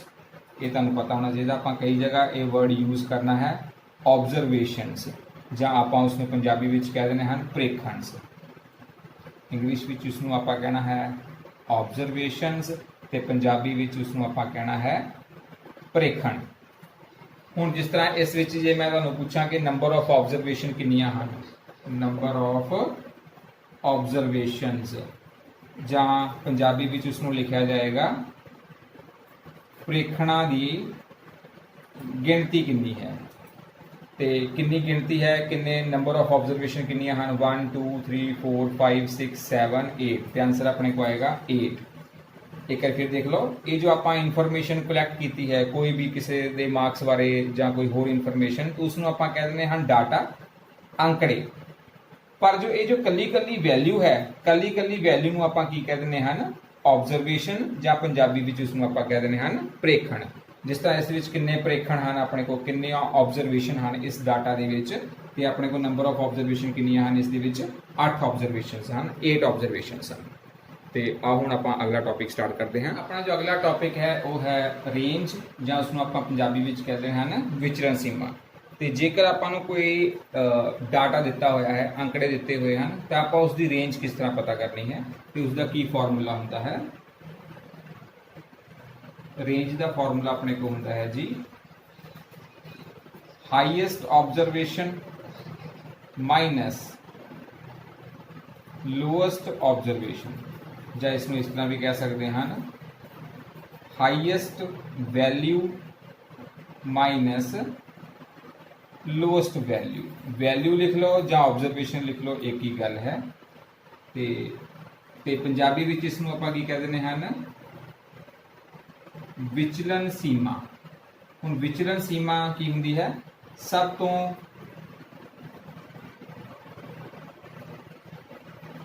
ਵੱਡਾ ਪ੍ਰੇਖਣ ਮਾਈਨਸ ਸਭ ਤੋਂ ਛੋਟਾ ਪ੍ਰੇਖਣ। ਸਭ ਤੋਂ ਵੱਡੇ ਪ੍ਰੇਖਣ ਦਾ ਮੁੱਲ ਤੇ ਉਸ ਦੇ ਵਿੱਚੋਂ ਸਭ ਤੋਂ ਛੋਟੇ ਪ੍ਰੇਖਣ ਦੇ ਮੁੱਲ ਨੂੰ ਆਪਾਂ ਮਾਈਨਸ ਕਰ ਦੇਣੀ ਹੈ। ਮਾਈਨਸ ਕਰ ਦੇਣਾ ਹੈ ਤਾਂ ਉਹ ਆਪਣੇ ਕੋ ਕੀ ਮਿਲ ਜਾਏਗਾ, ਉਸ ਦੀ ਵਿਚਲਨ ਸੀਮਾ ਮਿਲ ਜਾਏਗੀ, ਜਾਂ ਉਸ ਨੂੰ ਆਪਾਂ ਕਹਾਂਗੇ ਰੇਂਜ। ਤੇ ਆਓ ਇਸ ਨੂੰ ਇੱਕ ਕੁਐਸਚਨ ਦੇ ਨਾਲ ਸਮਝਦੇ ਹਾਂ ਕਿ ਆਪਾਂ ਨੂੰ ਕੁਐਸਚਨ ਕਿਹਾ ਗਿਆ ਹੈ ਕਿ ਇਸ ਜਗ੍ਹਾ ਕੋਈ ਨੰਬਰ ਆਪਣੇ ਕੋ ਲਿਖੇ ਗਏ ਹਨ 4 3 9 5 7। ਇਹ ਕੁਝ ਨੰਬਰ ਹਨ, ਇਹਨਾਂ ਦੀ ਆਪਾਂ ਕੀ ਫਾਈਂਡ ਆਊਟ ਕਰਨੀ ਹੈ, ਰੇਂਜ ਫਾਈਂਡ ਆਊਟ ਕਰਨੀ ਹੈ, ਵਿਚਲਨ ਸੀਮਾ ਫਾਈਂਡ ਆਊਟ ਕਰਨੀ ਹੈ। ਤੇ ਇਸ ਦਾ ਆਪਾਂ ਸੋਲੂਸ਼ਨ ਕਿਸ ਤਰ੍ਹਾਂ ਫਾਈਂਡ ਆਊਟ ਕਰਨਾ ਹੈ, ਇਸ ਦਾ ਆਨਸਰ ਕਿਸ ਤਰ੍ਹਾਂ ਨਿਕਾਲਣਾ ਹੈ। ਸਭ ਤੋਂ ਪਹਿਲਾਂ ਜੋ ਆਪਾਂ ਨੂੰ ਡਾਟਾ ਦਿੱਤਾ ਹੈ, ਅੰਕੜੇ ਦਿੱਤੇ ਹਨ, ਉਸ ਨੂੰ ਆਪਾਂ ਵੱਧਦੇ ਕ੍ਰਮ ਵਿੱਚ ਲਿਖ ਲੈਣਾ ਹੈ, ਅਸੈਂਡਿੰਗ ਆਰਡਰ ਵਿੱਚ। ਪਹਿਲਾਂ ਕੀ ਲਿਖਣਾ ਹੈ, ਅਰੇਂਜ ਇਨ ਅਸੈਂਡਿੰਗ ਆਰਡਰ, ਵੱਧਦੇ ਕ੍ਰਮ ਵਿੱਚ ਲਿਖੋ। ਤੇ ਇਸ ਨੂੰ ਜੇ ਆਪਾਂ ਅਰੇਂਜ ਇਨ ਅਸੈਂਡਿੰਗ ਆਰਡਰ ਦੇ ਵਿੱਚ ਹੀ ਅਰੇਂਜ ਕਰੀਏ ਤਾਂ ਕਿਸ ਤਰ੍ਹਾਂ ਆਏਗਾ, ਸਭ ਤੋਂ ਛੋਟਾ ਨੰਬਰ 3 ਆ ਜਾਏਗਾ, ਦੈਨ 4 5 7 ਐਂਡ 9। ਤੇ ਹੁਣ ਆਪਾਂ ਫਾਈਂਡ ਆਊਟ ਕਰਨੀ ਹੈ ਇਸ ਦੀ ਰੇਂਜ। ਪਹਿਲਾਂ ਰੇਂਜ ਦਾ ਆਪਾਂ ਫਾਰਮੂਲਾ ਲਿਖ ਲੈਣਾ ਹੈ, highest observation minus lowest observation. ਤੇ ਹਾਈਐਸਟ ਆਬਜ਼ਰਵੇਸ਼ਨ ਆਪਣੇ ਕੋਲ ਕਿਹੜੀ ਹੈ, 9। ਲੋਐਸਟ ਆਬਜ਼ਰਵੇਸ਼ਨ ਆਪਣੇ ਕੋਲ ਹੈ 3। 9 ਦੇ ਵਿੱਚੋਂ 3 ਨੂੰ ਮਾਈਨਸ ਕਰਾਂਗੇ ਤਾਂ ਆਪਣੇ ਕੋਲ 6 ਆਨਸਰ ਆ ਜਾਏਗਾ। ਤੇ ਜਾਂ ਪੰਜਾਬੀ ਵਿੱਚ ਇਸ ਨੂੰ ਆਪਾਂ ਇਸ ਤਰ੍ਹਾਂ ਲਿਖਾਂਗੇ, ਆਪਾਂ ਫਾਈਂਡ ਆਊਟ ਕਰਨੀ ਹੈ ਕਿ ਵਿਚਲਨ ਸੀਮਾ, ਵਿਚਲਨ ਸੀਮਾ ਪਤਾ ਕਰਨੀ ਹੈ। ਤੇ ਵਿਚਲਨ ਸੀਮਾ ਦਾ ਕੀ ਫਾਰਮੂਲਾ ਹੁੰਦਾ ਹੈ, ਸਭ ਤੋਂ ਵੱਡਾ ਪ੍ਰੇਖਣ ਤੇ ਉਸ ਦੇ ਵਿੱਚੋਂ ਆਪਾਂ ਮਾਈਨਸ ਕਰ ਦੇਣਾ ਹੈ ਸਭ ਤੋਂ ਛੋਟਾ ਪ੍ਰੇਖਣ। ਹੁਣ ਸਭ ਤੋਂ ਵੱਡਾ ਪ੍ਰੇਖਣ ਆਪਣੇ ਕੋਲ ਕਿਹੜਾ ਹੈ ਜੀ, 9। ਤੇ ਸਭ ਤੋਂ ਛੋਟਾ ਪ੍ਰੇਖਣ ਆਪਣੇ ਕੋਲ ਹੈ 3। 9 ਦੇ ਵਿੱਚੋਂ ਆਪਾਂ ਜੇ 9 ਦੇ ਵਿੱਚੋਂ 3 ਨੂੰ ਮਾਈਨਸ ਕਰ ਦਾਂਗੇ ਤਾਂ ਆਨਸਰ ਆਪਣੇ ਕੋਲ ਆ ਜਾਏਗਾ 6 जो कि अपने को आ गई है विचलन सीमा। इस डाटा दी इस आंकड़ियां दी विचलन सीमा अपने को 6 है, ਜਾਂ इस डाटा दी इस आंकड़ियां दी अपने को जो रेंज है वो कितनी आई है 6 ਦੇ ਇਕੁਅਲ आई है। तो आओ ਹੁਣ ਆਪਾਂ ਨੈਕਸਟ ਟੌਪਿਕ ਕਰਦੇ ਹਾਂ। ਆਪਣਾ ਜੋ ਅਗਲਾ ਟੌਪਿਕ ਹੈ ਉਹ ਹੈ ਮੀਨ ਫਾइंड आउट करना ਅੰਕੜਿਆਂ ਦਾ। ਜੋ ਆਪਾਂ ਨੂੰ ਡਾਟਾ ਦਿੱਤਾ ਹੋਏਗਾ ਉਸ ਦਾ ਮੀਨ ਫਾइंड आउट करना, ਜਾਂ ਜੋ ਅੰਕੜੇ ਦਿੱਤੇ ਹਨ ਉਹਨਾਂ ਦਾ ਆਪਾਂ ਮੱਧਮਾਨ ਪਤਾ ਕਰਨਾ। ਹੁਣ ਮੀਨ ਨੂੰ ਆਪਾਂ ਇੱਕ ਵਰਡ ਹੋਰ ਵੀ ਜਾਣਦੇ ਹਾਂ, ਪਹਿਲਾਂ ਵੀ ਤੁਸੀਂ ਕੀਤਾ ਹੋਏਗਾ ਛੋਟੀਆਂ ਕਲਾਸਾਂ ਵਿੱਚ, ਐਵਰੇਜ ਫਾइंड आउट ਕਰਨੀ। ਮੀਨ ਨੂੰ ਆਪਾਂ ਐਵਰੇਜ ਵੀ ਕਹਿ ਦਿੰਦੇ ਹਨ। ਤੇ ਹੁਣ ਮੀਨ ਜਾਂ ਮੱਧਮਾਨ ਦਾ ਆਪਣੇ ਕੋਲ ਕੀ ਫਾਰਮੂਲਾ ਹੁੰਦਾ ਹੈ, ਪਹਿਲਾਂ ਆਪਾਂ ਫਾਰਮੂਲਾ ਲਿਖਦੇ ਹਾਂ ਤੇ ਫਿਰ ਇੱਕ ਇਸ ਦੇ ਰਿਲੇਟਡ ਆਪਾਂ ਸਮ ਕਰਾਂਗੇ। ਮੀਨ ਦਾ ਜੋ ਆਪਣੇ ਕੋਲ ਫਾਰਮੂਲਾ ਹੁੰਦਾ ਹੈ ਉਹ ਕੀ ਹੁੰਦਾ ਹੈ ਜੀ, mean is equal to sum of observations divided by number of observations। ਤੇ ਜਾਂ ਇਸ ਨੂੰ ਆਪਾਂ ਪੰਜਾਬੀ ਵਿੱਚ ਇਸ ਤਰ੍ਹਾਂ ਲਿਖਾਂਗੇ, ਪੰਜਾਬੀ ਵਿੱਚ ਇਸ ਨੂੰ ਲਿਖਾਂਗੇ ਮੀਨ ਮਤਲਬ ਮੱਧਮਾਨ। ਮੱਧਮਾਨ ਕਿਸ ਤਰ੍ਹਾਂ ਫਾइंड ਆਊਟ ਕਰਦੇ ਹਾਂ ਆਪਾਂ, ਆਬਜ਼ਰਵੇਸ਼ਨ ਨੂੰ ਆਪਾਂ ਕੀ ਕਹਿੰਦੇ ਹਨ, ਪ੍ਰੇਖਣ। ਪਹਿਲਾਂ ਵੀ ਤੁਹਾਨੂੰ ਦੱਸ ਚੁੱਕਾ, ਪ੍ਰੇਖਣਾਂ ਦਾ ਜੋੜ ਬਟਾ ਨੰਬਰ ਆਫ ਆਬਜ਼ਰਵੇਸ਼ਨ ਹੈ, ਇਸ ਦਾ ਮਤਲਬ ਹੈ ਪ੍ਰੇਖਣਾਂ ਦੀ ਗਿਣਤੀ ਜਾਂ ਪ੍ਰੇਖਣਾਂ ਦੀ ਸੰਖਿਆ। ਤੇ ਇਹ ਆਪਣੇ ਕੋ ਫਾਰਮੂਲਾ ਹੈ। ਜਿੰਨੇ ਵੀ ਆਪਣੇ ਕੋ ਆਬਜ਼ਰਵੇਸ਼ਨ ਦਿੱਤੀਆਂ ਹਨ ਉੱਪਰ ਆਪਾਂ ਉਹਨਾਂ ਆਬਜ਼ਰਵੇਸ਼ਨ ਨੂੰ ਜੋੜ ਦੇਣਾ ਹੈ, ਸਮ ਕਰ ਦੇਣਾ ਹੈ, ਤੇ ਨੀਚੇ ਕਿੰਨੀਆਂ ਆਬਜ਼ਰਵੇਸ਼ਨ ਹਨ ਉਹ ਆਪਾਂ ਕਾਊਂਟ ਕਰਕੇ ਲਿਖ ਦੇਣੀਆਂ ਹਨ। ਤੇ ਆਓ ਹੁਣ ਇੱਕ ਸਮ ਕਰਦੇ ਹਾਂ ਤੇ ਉਸ ਤੋਂ ਆਪਾਂ ਸਮਝਦੇ ਹਾਂ ਕਿ ਜੋ ਆਪਣੇ ਕੋ ਡਾਟਾ ਦਿੱਤਾ ਹੈ, ਜੋ ਅੰਕੜੇ ਆਪਾਂ ਨੂੰ ਦਿੱਤੇ ਹਨ ਉਹਨਾਂ ਦਾ ਆਪਾਂ ਮੀਨ ਜਾਂ ਮੱਧਮਾਨ ਕਿਸ ਤਰ੍ਹਾਂ ਪਤਾ ਕਰਨਾ ਹੈ। ਹੁਣ ਇੱਕ ਐਗਜ਼ਾਮਪਲ ਦੇ ਨਾਲ ਸਮਝਦੇ ਹਾਂ ਕਿ ਮੀਨ ਕਿਸ ਤਰ੍ਹਾਂ ਫਾइंड ਆਊਟ ਕਰਨਾ ਹੈ ਕਿਸੇ ਵੀ ਡਾਟਾ ਦਾ। ਮੰਨ ਲਓ ਆਪਾਂ ਨੂੰ ਕੁਝ ਇਨਫੋਰਮੇਸ਼ਨ ਦਿੱਤੀ ਹੈ, ਕੁਝ ਡਾਟਾ ਆਪਾਂ ਨੂੰ ਦਿੱਤਾ ਹੋਇਆ ਹੈ। ਮੰਨ ਲਓ ਇਹ ਕੁਝ ਆਪਣੇ ਕੋ ਡਾਟਾ ਹੈ 5, ਇਸ ਦੀਆਂ ਨੰਬਰ ਆਫ ਆਬਜ਼ਰਵੇਸ਼ਨ ਕਿੰਨੀਆਂ ਆ ਗਈਆਂ ਹਨ 1 2 3 4 5। ਤੇ ਇਸ ਦਾ ਆਪਾਂ ਕੀ ਫਾइंड ਆਊਟ ਕਰਨਾ ਹੈ, ਮੀਨ ਫਾइंड ਆਊਟ ਕਰਨਾ ਹੈ ਜਾਂ ਮੱਧਮਾਨ ਫਾइंड ਆਊਟ ਕਰਨਾ ਹੈ। ਤੇ ਇਸ ਦਾ ਸੋਲੂਸ਼ਨ ਵਿੱਚ ਸਭ ਤੋਂ ਪਹਿਲਾਂ ਆਪਾਂ ਕੀ ਫਾइंड ਆਊਟ ਕਰਨਾ ਹੈ, sum of observations. Sum of observation mean ਵਿੱਚ ਆਪਾਂ ਸਭ ਤੋਂ ਪਹਿਲਾਂ ਕੀ ਪਤਾ ਕਰਦੇ ਹਾਂ, ਸਮ ਆਫ ਆਬਜ਼ਰਵੇਸ਼ਨ, ਜਾਂ ਉਸ ਨੂੰ ਪੰਜਾਬੀ ਵਿੱਚ ਲਿਖ ਲਾਂਗੇ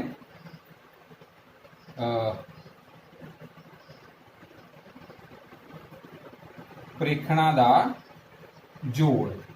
ਤੇ ਇਹ ਜੋ ਨੰਬਰਸ ਹਨ ਇਹਨਾਂ ਨੂੰ ਆਪਾਂ ਪਲੱਸ ਕਰ ਦੇਣਾ ਹੈ। ਜੋ ਵੀ ਆਪਣੇ ਕੋ ਡਾਟਾ ਦਿੱਤਾ ਹੋਇਆ ਹੈ ਉਸਨੇ ਜਿੰਨੇ ਵੀ ਆਪਣੇ ਕੋ ਆਬਜ਼ਰਵੇਸ਼ਨ ਹੈ ਸਾਰੀਆਂ ਹੀ ਆਬਜ਼ਰਵੇਸ਼ਨ ਨੂੰ ਆਪਾਂ ਐਜ਼ ਇਟ ਜਿਸ ਤਰ੍ਹਾਂ ਦਿੱਤੀਆਂ ਹੈ ਉਸ ਤਰ੍ਹਾਂ ਉਸ ਨੂੰ ਪਲੱਸ ਕਰ ਦੇਣਾ ਹੈ। ਇਸ ਦੇ ਵਿੱਚ ਇਸ ਨੂੰ ਅਰੇਂਜ ਕਰਨ ਦੀ ਜ਼ਰੂਰਤ ਨਹੀਂ ਹੈ। 4 ਵਿੱਚ ਆਪਾਂ 3 ਪਲੱਸ ਕਰਾਂਗੇ ਤੇ 7 ਆ ਜਾਏਗਾ, ਫਿਰ 12 ਆ ਜਾਏਗਾ, 12 ਤੇ 4 ਆਪਣੇ को आ जाएगा 16, 16 ਦੇ ਵਿੱਚ 9 ਪਲੱਸ ਕਰਾਂਗੇ ਤੇ ਆਪਣੇ को 25 ਆ ਜਾਏਗਾ। ਇਟ ਮੀਨ ਜੋ ਸਮ ਆਫ ਆਬਜ਼ਰਵੇਸ਼ਨ ਹੈ ਪ੍ਰੇਖਣਾਂ ਦਾ ਜੋੜ ਹੈ ਉਹ ਆਪਣੇ को 25 ਆ ਗਿਆ ਹੈ। ਤੇ number of observation, number of observations ਆਪਣੇ को ਕਿੰਨੀਆਂ ਆ ਗਈਆਂ ਹਨ, ਜਾਂ ਇਸ ਨੂੰ ਆਪਾਂ ਲਿਖਾਂਗੇ ਪੰਜਾਬੀ ਵਿੱਚ ਕੀ ਲਿਖਣਾ ਹੈ, ਪ੍ਰੇਖਣਾਂ ਦੀ ਗਿਣਤੀ। ਪ੍ਰੇਖਣਾਂ ਦੀ ਗਿਣਤੀ ਆਪਣੇ को ਕਿੰਨੀ ਆ ਗਈ ਹੈ 1 2 3 4 5 5।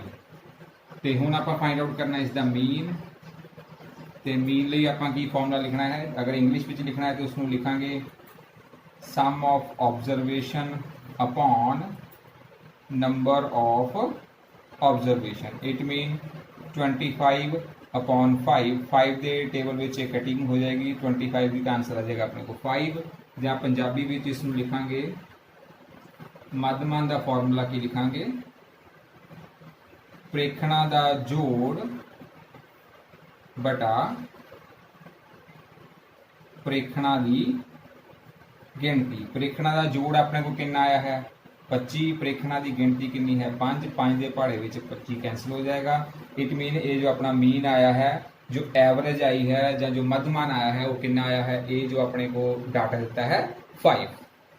तो आओ हम अगला टॉपिक देखते हैं। है वो है मीडियन, ਜਾਂ ਉਸਨੂੰ ਪੰਜਾਬੀ ਵਿੱਚ ਆਪਾਂ ਕਹਿੰਦੇ ਨੇ ਮੱਧਿਕਾ। ਜੋ ਆਪਾਂ ਨੂੰ ਡਾਟਾ ਦਿੱਤਾ ਹੈ, ਕੁਝ ਆਪਾਂ ਨੂੰ ਪ੍ਰੇਖਣ ਦਿੱਤੇ ਹੋਣਗੇ, ਅੰਕੜੇ ਦਿੱਤੇ ਹੋਣਗੇ, ਆਪਾਂ ਉਹਨਾਂ ਦਾ ਕੀ ਫਾइंड ਆਊਟ ਕਰਨਾ ਹੈ, ਮੱਧਿਕਾ ਪਤਾ ਕਰਨੀ ਹੈ ਜਾਂ ਉਸ ਦਾ ਮੀਡੀਅਨ ਪਤਾ ਕਰਨਾ ਹੈ। ਤੇ ਆਓ ਪਹਿਲਾਂ ਇਸ ਦੀ ਸਟੇਟਮੈਂਟ ਦੇਖਦੇ ਹਾਂ, ਇਸ ਦੀ ਡੈਫੀਨੇਸ਼ਨ ਦੇਖਦੇ ਹਾਂ ਕਿ ਮੀਡੀਅਨ ਆਪਣੇ ਕੋਲ ਕੀ ਹੁੰਦਾ ਹੈ। If we arrange the data in ascending or descending order, then the middle most value of the data is called median of the data। ਹੁਣ ਇਸ ਨੂੰ ਸਮਝਦੇ ਹਾਂ ਕਿ ਐਕਚੁਅਲ ਚ ਡੈਫੀਨੇਸ਼ਨ ਵਿੱਚ ਕੀ ਕਿਹਾ ਗਿਆ ਹੈ। ਜੇਕਰ ਆਪਣੇ ਕੋ ਕੋਈ ਡਾਟਾ ਦਿੱਤਾ ਹੋਇਆ ਹੈ ਉਸ ਨੂੰ ਆਪਾਂ ਸਭ ਤੋਂ ਪਹਿਲਾਂ ਕੀ ਕਰਨਾ ਹੈ, ਅਰੇਂਜ ਕਰਨਾ ਹੈ। ਅਰੇਂਜ ਕਿਸ ਵਿੱਚ ਕਰਨਾ ਹੈ, ਅਸੈਂਡਿੰਗ ਆਰਡਰ ਵਿੱਚ ਜਾਂ ਡਿਸੈਂਡਿੰਗ ਆਰਡਰ ਦੇ ਵਿੱਚ। ਅਸੈਂਡਿੰਗ ਛੋਟੇ ਤੋਂ ਵੱਡੇ ਵਿੱਚ ਕ੍ਰਮ ਵਿੱਚ, ਤੇ ਡਿਸੈਂਡਿੰਗ ਦਾ ਮਤਲਬ ਹੁੰਦਾ ਹੈ ਵੱਡੇ ਤੋਂ ਛੋਟੇ ਵੱਲ। ਇਹ ਹੋ ਗਿਆ ਵਾਧੇ ਕ੍ਰਮ ਚ, ਇਹ ਹੋ ਗਿਆ ਘਟਦੇ ਕ੍ਰਮ ਚ। then the middle most value of the data, ਬਿਲਕੁਲ ਜੋ ਸੈਂਟਰਲ ਵੈਲਿਊ ਹੋਏਗੀ ਉਸ ਨੂੰ ਆਪਾਂ ਕੀ ਕਹਿ ਦੇਣਾ ਹੈ, median of the। middle most ਦਾ ਮਤਲਬ ਹੈ ਆਪਣੇ ਕੋ ਸੈਂਟਰਲ ਵੈਲਿਊ। ਸੈਂਟਰਲ ਵੈਲਿਊ ਜਾਂ ਉਸ ਨੂੰ ਆਪਾਂ ਇਸ ਤਰ੍ਹਾਂ ਵੀ ਕਹਿ ਸਕਦੇ ਹਾਂ ਮਿਡ ਵੈਲਿਊ, ਜੋ ਬਿਲਕੁਲ ਸੈਂਟਰ ਵਿੱਚ ਆਏ ਉਹ ਵਾਲੀ ਵੈਲਿਊ ਨੂੰ ਆਪਾਂ ਕੀ ਕਹਿ ਦੇਣਾ ਹੈ, ਮੀਡੀਅਨ। ਲੇਕਿਨ ਮੀਡੀਅਨ ਵਿੱਚ ਸਭ ਤੋਂ ਪਹਿਲਾਂ ਡਾਟਾ ਨੂੰ ਕੀ ਕਰਨਾ ਹੁੰਦਾ ਹੈ, ਅਰੇਂਜ ਕਰਨਾ ਹੁੰਦਾ ਹੈ। ਜਾਂ ਤਾਂ ਉਸ ਨੂੰ ਵਾਧੇ ਕ੍ਰਮ 'ਚ ਲਿਖੋ ਜਾਂ ਉਸ ਨੂੰ ਘਟਦੇ ਕ੍ਰਮ 'ਚ ਲਿਖੋ, ਜਾਂ ਅਸੈਂਡਿੰਗ ਆਰਡਰ ਵਿੱਚ ਜਾਂ ਡਿਸੈਂਡਿੰਗ ਆਰਡਰ ਵਿੱਚ। ਤੇ ਆਓ ਪੰਜਾਬੀ ਵਿੱਚ ਇਸ ਦੀ ਡੈਫੀਨੇਸ਼ਨ ਪੜ੍ਹਦੇ ਹਾਂ। ਅੰਕੜਿਆਂ ਨੂੰ ਵਾਧੇ ਕ੍ਰਮ ਜਾਂ ਘਟਦੇ ਕ੍ਰਮ ਵਿੱਚ ਲਿਖਣ ਤੇ, ਜਦੋਂ ਆਪਾਂ ਉਸ ਨੂੰ ਲਿਖ ਲਿਆ ਜਾਂ ਵਾਧੇ ਕ੍ਰਮ ਵਿੱਚ ਜਾਂ ਘਟਦੇ ਕ੍ਰਮ ਵਿੱਚ, ਤੇ ਸਭ ਤੋਂ ਵਿਚਕਾਰ ਵਾਲਾ ਪ੍ਰੇਖਣ ਜੋ ਬਿਲਕੁਲ ਸੈਂਟਰ ਵਿੱਚ ਪ੍ਰੇਖਣ ਆਏਗਾ, ਮੱਧ ਵਾਲਾ ਮੁੱਲ ਜੋ ਹੋਏਗਾ ਉਸ ਨੂੰ ਆਪਾਂ ਕੀ ਕਹਿ ਦੇਣਾ ਹੈ, ਮੱਧਿਕਾ। ਲੇਕਿਨ ਪਹਿਲੀ ਕੰਡੀਸ਼ਨ ਕੀ ਹੈ, ਜੋ ਵੀ ਡਾਟਾ ਹੈ ਉਸ ਨੂੰ ਵਾਧੇ ਜਾਂ ਘਟਦੇ ਕ੍ਰਮ 'ਚ ਲਿਖਣਾ ਹੈ। ਤੇ ਆਪਾਂ ਜ਼ਿਆਦਾਤਰ ਕੀ ਕਰਦੇ ਹਨ, ਵਾਧੇ ਕ੍ਰਮ ਵਿੱਚ ਹੀ ਲਿਖਾਂਗੇ, ਅਸੈਂਡਿੰਗ ਆਰਡਰ ਦੇ ਵਿੱਚ ਹੀ ਆਪਾਂ ਆਪਣੇ ਕੁਐਸਚਨਸ ਵਿੱਚ ਉਸ ਨੂੰ ਲਿਖਾਂਗੇ। ਤੇ ਆਓ ਹੁਣ ਇੱਕ ਕੁਐਸਚਨ ਦੇ ਨਾਲ ਇਸ ਨੂੰ ਸਮਝਦੇ ਹਾਂ। ਇਸ ਕੁਐਸਚਨ ਨੂੰ ਆਪਾਂ ਕਿਸ ਤਰ੍ਹਾਂ ਫਾਈਂਡ ਆਊਟ ਕਰਨਾ ਹੈ। ਆਪਾਂ ਇਹਨਾਂ ਦਾ ਮੱਧਮਾਨ ਜਾਂ ਮੀਡੀਅਨ ਫਾਈਂਡ ਆਊਟ ਕਰਨਾ ਹੈ ਜਾਂ ਮੱਧਿਕਾ ਪਤਾ ਕਰਨਾ ਹੈ। ਇਹ ਜੋ ਆਪਣੇ ਅੰਕੜੇ ਦਿੱਤੇ ਹੋਏ ਹਨ, ਤੇ ਇਸ ਨੂੰ ਆਪਾਂ ਸੋਲਵ ਕਿਸ ਤਰ੍ਹਾਂ ਕਰਨਾ ਹੈ, ਕਿਸ ਤਰ੍ਹਾਂ ਇਸ ਨੂੰ ਹੱਲ ਕਰਨਾ ਹੈ। ਸਭ ਤੋਂ ਪਹਿਲਾਂ ਇਸ ਨੂੰ ਆਪਾਂ ਜੋ ਵੀ ਆਪਾਂ ਨੂੰ ਡਾਟਾ ਦਿੱਤਾ ਹੈ ਉਸ ਨੂੰ ਆਪਾਂ ਕੀ ਕਰਨਾ ਹੈ, ਅਸੈਂਡਿੰਗ ਆਰਡਰ ਵਿੱਚ ਲਿਖ ਲੈਣਾ ਹੈ। ਅਰੇਂਜ ਇਨ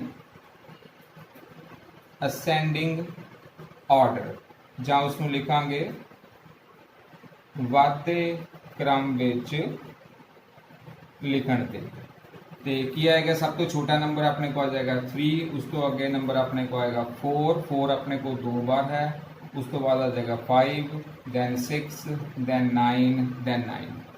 ਹੁਣ ਇਹ ਆਪਾਂ ਡਾਟਾ ਅਰੇਂਜ ਤਾਂ ਕਰ ਲਿਆ, ਜੋ ਆਪਣੇ को ਅੰਕੜੇ ਅਰੇਂਜ ਆਪਾਂ ਕਰ ਲਿਆ। ਹੁਣ ਇਸ ਦਾ ਮੀਡੀਅਨ ਆਪਾਂ ਕਿਸ ਤਰ੍ਹਾਂ ਫਾਈਂਡ ਆਊਟ ਕਰਨਾ ਹੈ। ਹੁਣ ਆਪਾਂ ਕੀ ਕਰਨਾ ਹੈ, ਇਸ ਦੇ ਵਿੱਚ ਇੱਕ ਨੰਬਰ ਅੱਗੇ ਤੋਂ ਤੇ ਇੱਕ ਨੰਬਰ ਪਿੱਛੋਂ ਆਪਾਂ ਕੱਟਣਾ ਸ਼ੁਰੂ ਕਰ ਦੇਣਾ ਹੈ। ਜਿਸ ਤਰ੍ਹਾਂ ਇੱਕ ਨੰਬਰ ਅੱਗਿਓਂ ਕੱਟ ਦਿਓ, ਇੱਕ ਨੰਬਰ ਪਿੱਛੋਂ ਕੱਟ ਦਿਓ, ਉਸ ਤੋਂ ਅਗਲੇ ਨੰਬਰ ਤੇ ਆ ਜਾਓ, ਫਿਰ ਇੱਕ ਨੰਬਰ ਅੱਗਿਓਂ ਇੱਕ ਨੰਬਰ ਪਿੱਛੋਂ ਕੱਟ ਦੇਣਾ ਹੈ, ਫਿਰ ਇੱਕ ਨੰਬਰ ਅੱਗਿਓਂ ਤੇ ਫਿਰ ਇੱਕ ਨੰਬਰ ਪਿੱਛੋਂ ਕੱਟ ਦੇਣਾ ਹੈ। ਜੋ ਬਿਲਕੁਲ ਇਸ ਦੀ ਸੈਂਟਰ ਵਾਲੀ ਵੈਲਿਊ ਹੋਏਗੀ ਉਸ ਨੂੰ ਆਪਾਂ ਕੀ ਕਹਿ ਦੇਣਾ, ਇਸ ਦਾ ਮੀਡੀਅਨ। ਇਟ ਮੀਨ ਇੱਥੇ ਜੋ ਆਪਣੇ ਕੋਲ ਮੀਡੀਅਨ ਆ ਗਿਆ ਹੈ ਜਾਂ ਜੋ ਮੱਧਿਕਾ ਹੈ ਉਹ ਆਪਣੇ ਕੋਲ ਕਿਸ ਦੇ ਇਕੁਅਲ ਆ ਗਈ ਹੈ, ਇਹ ਆ ਗਈ ਆਪਣੇ ਕੋਲ 5 ਦੇ ਇਕੁਅਲ। ਹੁਣ ਇੱਕ ਐਗਜ਼ਾਮਪਲ ਹੋਰ ਆਪਾਂ ਕਰਦੇ ਹਾਂ। ਜਿਸ ਤਰ੍ਹਾਂ ਇਸ ਦੇ ਵਿੱਚ ਆਪਣੇ ਕੋਲ ਜੋ ਨੰਬਰ ਆਫ ਆਬਜ਼ਰਵੇਸ਼ਨ ਕਿੰਨੀਆਂ ਸਨ, 1 2 3 4 5 6 7, ਤੇ ਇਸ ਦੇ ਵਿੱਚ ਜੋ ਆਪਣੇ ਕੋਲ ਨੰਬਰ ਆਫ ਆਬਜ਼ਰਵੇਸ਼ਨ ਹਨ ਉਹ ਔਡ ਹਨ। ਜੇਕਰ ਆਪਣੇ ਕੋਲ ਔਡ ਮਤਲਬ ਹੁੰਦਾ ਹੈ ਟਾਂਕ ਸੰਖਿਆਵਾਂ। ਜੇਕਰ ਆਪਣੇ ਕੋਲ ਨੰਬਰ ਆਫ ਆਬਜ਼ਰਵੇਸ਼ਨ ਹਨ ਉਹ ਆਪਣੇ ਕੋਲ ਕੀ ਆ ਜਾਣ, ਈਵਨ ਆ ਜਾਣ। ਜਿਸ ਤਰ੍ਹਾਂ ਮੰਨ ਲਓ ਕਿ ਇੱਕ ਨੰਬਰ ਇਸ ਦੇ ਵਿੱਚ ਮੈਂ ਹੋਰ ਐਡ ਕਰ ਦਿੰਦਾ ਹਾਂ। ਮੰਨ ਲਓ ਕਿ ਇਸ ਦੇ ਵਿੱਚ ਮੈਂ ਇੱਕ ਨੰਬਰ ਹੋਰ ਐਡ ਕਰ ਦਿੱਤਾ ਹੈ 7, ਤੇ ਹੁਣ ਇਸ ਦੇ ਵਿੱਚ ਆਪਣੇ ਕੋ ਇਸ ਦਾ ਮੀਡੀਅਨ ਕੀ ਆਏਗਾ, ਕਿ ਮੀਡੀਅਨ ਇਹੀ ਰਹੇਗਾ ਕਿ ਜਾਂ ਚੇਂਜ ਹੋ ਜਾਏਗਾ।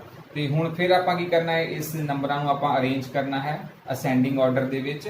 ਤੇ ਫਿਰ ਹੁਣ ਦੇਖਦੇ ਹਾਂ ਕਿ ਇਸ ਦੀ ਮੱਧਿਕਾ ਕੀ ਆਉਂਦੀ ਹੈ ਆਪਣੇ ਕੋ। ਪਹਿਲਾਂ ਇਸ ਨੂੰ ਅਰੇਂਜ ਕਰਦੇ ਹਾਂ। ਸਭ ਤੋਂ ਪਹਿਲਾ ਨੰਬਰ ਕਿਹੜਾ ਆਏਗਾ, 3। ਹੁਣ ਮੈਂ ਸਟੇਟਮੈਂਟ ਚੇਂਜ ਕਰ ਦਿੱਤੀ ਹੈ। ਫਿਰ 4 4, then 5, then 7, then 6, then 7, then 9 9। ਦੇਖੋ 1 2 3 4 5 6 7 8, 1 2 3 4 5 6 7 8। ਤੇ ਹੁਣ ਇਸ ਦਾ ਮੀਡੀਅਨ ਆਪਾਂ ਕਿਸ ਤਰ੍ਹਾਂ ਫਾਈਂਡ ਆਊਟ ਕਰਨਾ ਹੈ, ਮੱਧਿਕਾ। ਫਿਰ ਆਪਾਂ ਉਹੀ ਕੰਮ ਉਹੀ ਕਰਨਾ ਹੈ, ਇੱਕ ਨੰਬਰ ਪਿੱਛੋਂ ਤੇ ਇੱਕ ਨੰਬਰ ਅੱਗਿਓਂ ਆਪਾਂ ਕੱਟਣਾ ਸ਼ੁਰੂ ਕਰ ਦੇਣਾ ਹੈ, ਦੂਸਰਾ ਦੂਸਰਾ, ਤੀਸਰਾ ਤੀਸਰਾ। ਹੁਣ ਆਪਾਂ ਇਹ ਜੋ ਲਾਸਟ ਵਿੱਚ ਜੇਕਰ ਆਪਣੇ ਕੋਲ ਇੱਕ ਨੰਬਰ ਬਚ ਜਾਵੇ ਤਾਂ ਇੱਕ ਮੀਡੀਅਨ ਹੁੰਦਾ ਹੈ, ਪਰ ਜੇ ਆਪਣੇ ਕੋਲ ਲਾਸਟ ਵਿੱਚ 2 ਨੰਬਰ ਬਚ ਗਏ ਹਨ, ਕਿਉਂਕਿ ਹੁਣ ਆਪਾਂ ਇਹਨਾਂ ਨੂੰ ਜੇ ਕੱਟ ਦਿੱਤਾ ਤੇ ਆਪਣੇ ਕੋਲ ਕੋਈ ਨੰਬਰ ਨਹੀਂ ਬਚਣਾ। ਇਟ ਮੀਨ ਇਹ 2 ਨੰਬਰਸ ਦੇ ਵਿੱਚੋਂ ਆਪਾਂ ਮੀਡੀਅਨ ਕਿਸ ਤਰ੍ਹਾਂ ਫਾਈਂਡ ਆਊਟ ਕਰਨਾ ਹੈ।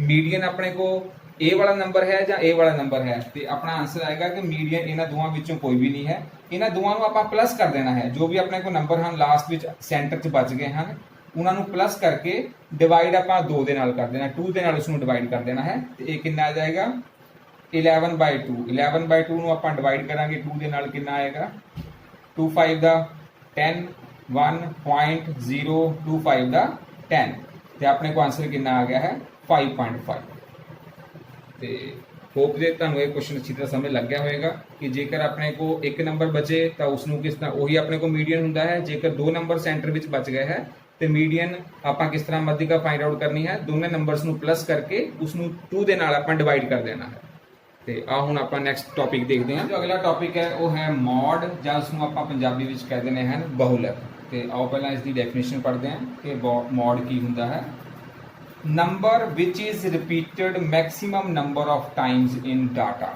ਜੋ ਆਪਾਂ ਨੂੰ ਡਾਟਾ ਦਿੱਤਾ ਹੈ ਉਸ ਦੇ ਵਿੱਚ ਜੋ ਨੰਬਰ ਮੈਕਸਿਮਮ ਟਾਈਮ ਰਿਪੀਟ ਹੋਇਆ ਹੈ ਜੋ ਨੰਬਰ ਬਾਰ-ਬਾਰ ਆਇਆ ਹੈ ਉਸ ਨੰਬਰ ਨੂੰ ਆਪਾਂ ਕੀ ਕਹਿ ਦੇਣਾ ਹੈ ਉਸ ਡਾਟਾ ਦਾ ਮੋਡ ਜਾਂ ਬਹੁਲਕ ਕਹਿ ਦੇਣਾ ਹੈ ਅੰਕੜਿਆਂ ਵਿੱਚ ਜੋ ਆਪਾਂ ਨੂੰ ਅੰਕੜੇ ਦਿੱਤੇ ਹੋਏ ਹਨ ਉਹਨਾਂ ਵਿੱਚ ਸਭ ਤੋਂ ਜ਼ਿਆਦਾ ਵਾਰ ਆਉਣ ਵਾਲਾ ਪ੍ਰੇਖਣ ਕਿਹੜਾ ਪ੍ਰੇਖਣ ਹੈ ਕਿਹੜਾ ਨੰਬਰ ਹੈ ਜਿਹੜਾ ਕਿ ਬਾਰ-ਬਾਰ ਉਸ ਵਿੱਚ ਆ ਰਿਹਾ ਹੈ ਉਸ ਨੂੰ ਆਪਾਂ ਕੀ ਕਹਿ ਦੇਣਾ ਹੈ ਬਹੁਲਕ ਤੇ ਆਓ ਇੱਕ ਐਗਜ਼ਾਮਪਲ ਕਰਦੇ ਹਾਂ ਮੰਨ ਲਓ ਕਿ ਕੁਝ ਮੈਂ ਨੰਬਰ ਲਿਖਦਾ ਹਾਂ ਉਹਨਾਂ ਦੇ ਆਪਾਂ ਬਹੁਲਕ ਪਤਾ ਕਰਨੇ ਹਨ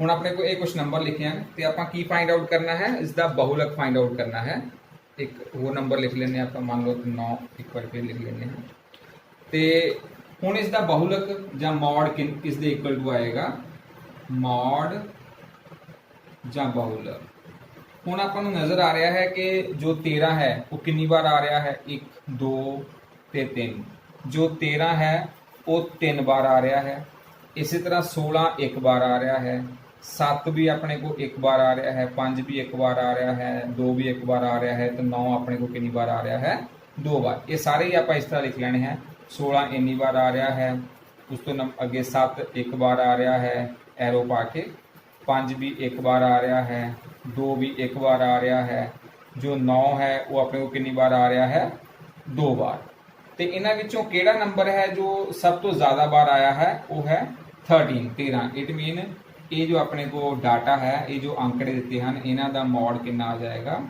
13 आ जाएगा एक क्वेश्चन तो अपने को ये हो गया हुण ये जो क्वेश्चन है उस दे विच मॉड एक तो ज़्यादा भी हो सकते हैं मान लो कि एक बार मैं इत्थे जो 9 है वो एक बार दोबारा लिख देने हैं हुण अपने को क्वेश्चन चेंज हो गया है हुण क्वेश्चन दे विच अपने को 13 भी 3 बार आ रहा है तो जो 9 है वो भी अपने को कितनी बार आ रहा है 3 बार आ रहा है सब तो ज़्यादा 3 बार है वो 13 भी 3 बार आ रहा है 9 भी 3 बार आ रहा है इसका मतलब इस जो क्वेश्चन दे विच हुण जो आप सैकेंड क्वेश्चन कर रहे हैं पहले क्वेश्चन दे विच तां एक ही मॉड से अपने को 13 बट सैकेंड क्वेश्चन दे विच अपने को 2 मॉड आ गए हैं मॉड अपने को किहड़े आ गए हैं 13 अते 9 इसका मतलब है क्वेश्चन दे विच जो बहुलक है मॉड है वो एक तो ज़्यादा भी हो सकते हैं पर नंबर वही लेना है जिहड़ा कि सब तो ज़्यादा बार अपने को आया है जेकर वो ज़्यादा बार 2 नंबर आए हैं सेम नंबर टाइम्स तो आप उसके 2 या 2 तो ज़्यादा भी मॉड लिख सकते हैं पर जो अपने इस तो पहला टॉपिक किए हैं जिस तरह रेंज और मीडियन उन्होंने सिर्फ एक ही वैल्यू आ सकती है उन्हों का जो आंसर है वो सिर्फ एक वैल्यू आएगी लेकिन मॉड है जिसकी एक या एक तो ज़्यादा वैल्यूज़ भी आ सकती हैं होप स्टूडेंट तुहानूं ये क्वेश्चन अच्छी तरह समझ लग गया होगा मैं काफ़ी ईजी वे नाल करवाने की कोशिश की है जेकर वीडियो तुहानूं अच्छी लगी है तो इसनूं लाइक और शेयर जरूर कर देना मेरे चैनल नूं सबसक्राइब जरूर कर देना तो बैल आइकन नूं भी जरूर प्रेस कर देना तां जो मेरी नैक्सट वीडियो की नोटिफिकेशन तुहानूं मिल सके धन्यवाद।